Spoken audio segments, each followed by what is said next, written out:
Figure, why not give everybody one non-playoff team from last year that you feel good about going into this year? And, here I was as we went into the commercial saying Jori had a shocking pick, but it was really Frank that had a shocking pick here. So, and then Jori didn't understand the assignment. So I've really blown the whole episode at this point. So now we're just going to give you very non-shocking picks of a team. So Jori, again, is our guest. You may go first. One non-playoff team from last year that you think this year could be a playoff team. Okay, so I briefly misunderstood the assignment and picked a team that I thought was not going to make the playoffs this year. But then, because I was like, I need to take accountability, I decided to take a look and think, do I actually think the Los Angeles Chargers are going to make the playoffs this year? And while I have a lot of questions about the Chargers' ability to, one, overcome the football gods, two, get the Jim Harbaugh magic working already in year one, three, actually have pieces around Justin Herbert that allow him to play to his potential. When you look at their schedule, it's actually not that bad. You get 2 games against the Raiders, who don't have a quarterback. You get 2 games against the Denver Broncos, who don't have a quarterback, except for that Sean Payton thinks they have a quarterback. And then you're also playing the Panthers. You're playing the Cardinals, the Saints, the Titans, the Buccaneers, the Patriots. When we talked about how bad we think the Patriots are going to be, like when I went through, I was like, I could see them getting to 10 wins and getting a wild card spot. So while I still have a lot of questions about their ability to advance and definitely don't think they're winning a playoff game, I do think that their schedule is set up playing the Patriots and Panthers type teams in addition to a division that, like, even if they don't pull one over on Mahomes, which you never know, you could, like, crazy things happen when you have a rivalry in a division, I actually think their schedule is pretty favorable. That's really interesting. And maybe we were talking about Mike McDonald. Maybe I've got the wrong first-year coach who ends up being coach of the year. I think Jim Harbaugh is actually the favorite in the betting odds. I might be wrong about that. But I've gone the other way on the Chargers and feeling like Fitz talked about this is a gut year. Jim Harbaugh needs to get his guys in there. He needs to run his scheme. He needs to really shape the Chargers in the way he wants them to be. But you might be right, Jori. You're right. They have a lot of winnable games, and confidence is a funny thing in the NFL. And if you get that thing cooking early, yeah, they could end up being in playoff contention. It's a really, really interesting team. Now, I got them at 6 wins. I don't think they're going to be a very good team this year. But I do think long-term, the Chargers are going to be a juggernaut. I just think it takes a couple of years to get your guys. Okay, juggernaut. Juggernaut. The Chargers are existentially incapable of being a juggernaut, Fitz, and you know that.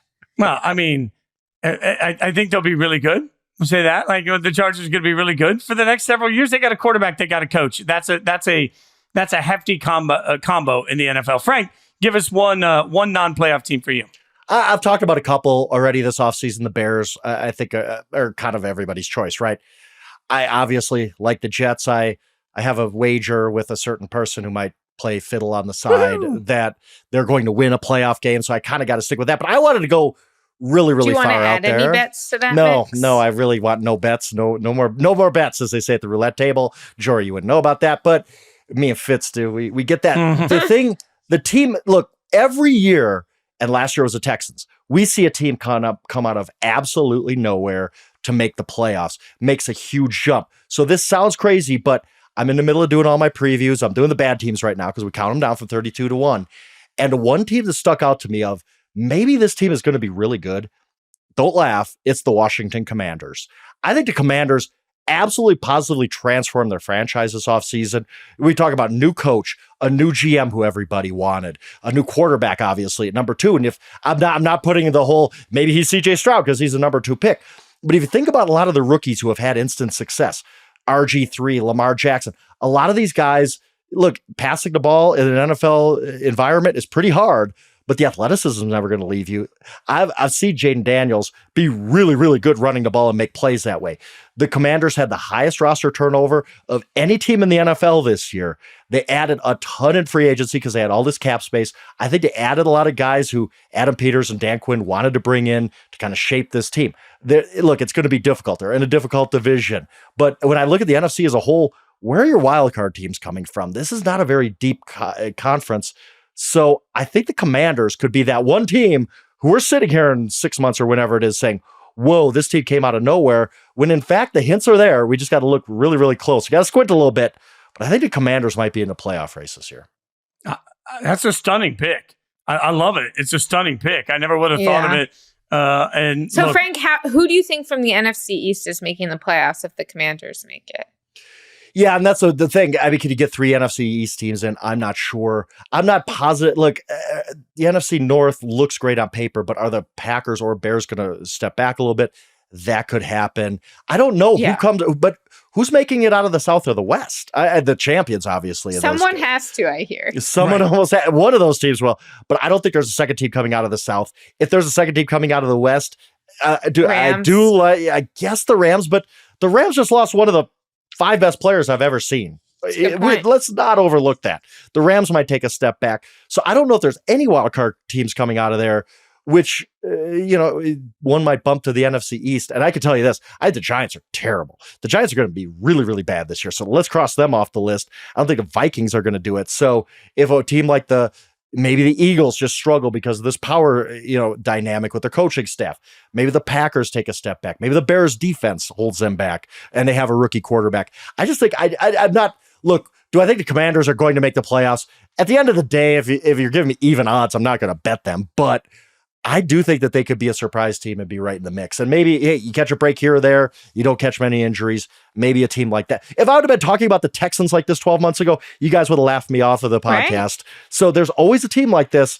And the Commanders have a lot of things that you kind of say, this really makes a lot of sense for them to be the surprise team this year. I love it. I'll give you, and in that spirit, look, the Bears are the easy answer here. And I'm already on the record saying I think the Bears make the playoffs. So I didn't want to put them in here. There are really 2 other teams. One of them is not a hot take. So I'll just quickly say, not only do I think the Bengals are going to make the playoffs, I think Cincinnati's going to end up with home field in the number 1 seed. I think they're going to be the best team in the AFC this year. Above the Ravens. Wow. I'm taking Cincinnati. I'm taking a healthy Burrow and an offense that is going to be absolutely trying to push the ball at every opportunity. If Burrow stays healthy, number 1 pick. So I need a team that not everybody's talking about. And I know there's been some controversy post-draft, but I still like Atlanta to come out of the South. As Jori said, somebody has to. And I don't love a quarterback that's 4,372 years old that has an Achilles injury. I don't. Whether we're talking about Aaron Rodgers or Kirk Cousins. After 4,371, that's sort of like your threshold for Achilles That's when you hit the wall. And then anything else, rotator cuff, I'm good there. But give me Achilles, I'm done with that. So I think there are reasonable concerns, but I cannot say this loud enough.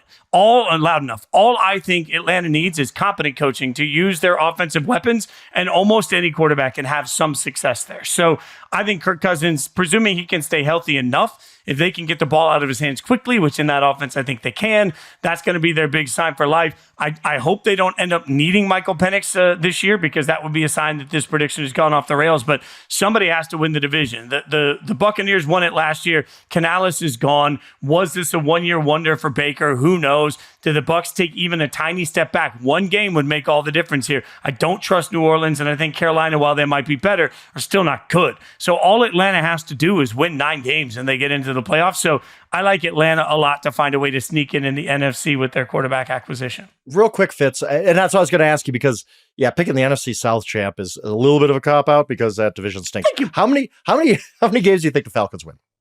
9. I think they feel like 9 and 8. Yeah. There's certain teams, and I keep saying, look, I haven't gone week to week through the schedule because that's a much different process. I just look at teams and I'm like, that feels like a 6-win team. That feels like a 9-win team.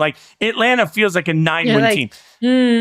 9 wins. I just look at it, you're like, moment of meditation. We could sit here all day long and go through the week by week, but if we'd have done that last year, we would have counted the Texans as a win for everybody every week. Right. So sometimes the who's going to win what game gets maddening. It's it just feels like they're in the range of I think the Bengals are a 13-win team this year. I think they are going to be dominant all across the board. I did not realize you were this high on the Bengals. Wow. I am high on Joe Burrow. I did this last year, and then the day after I left Bengals training camp, Joe got hurt again. The defense started to unravel all of that. So it sounds like, by the way, it sounds like me and Fitz need to have a Bengals versus Browns. Who finishes better?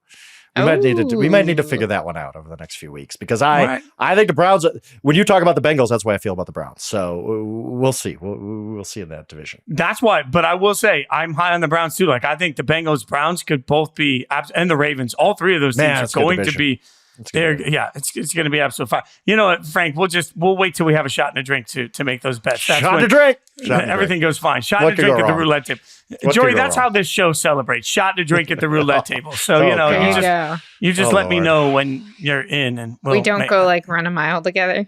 No.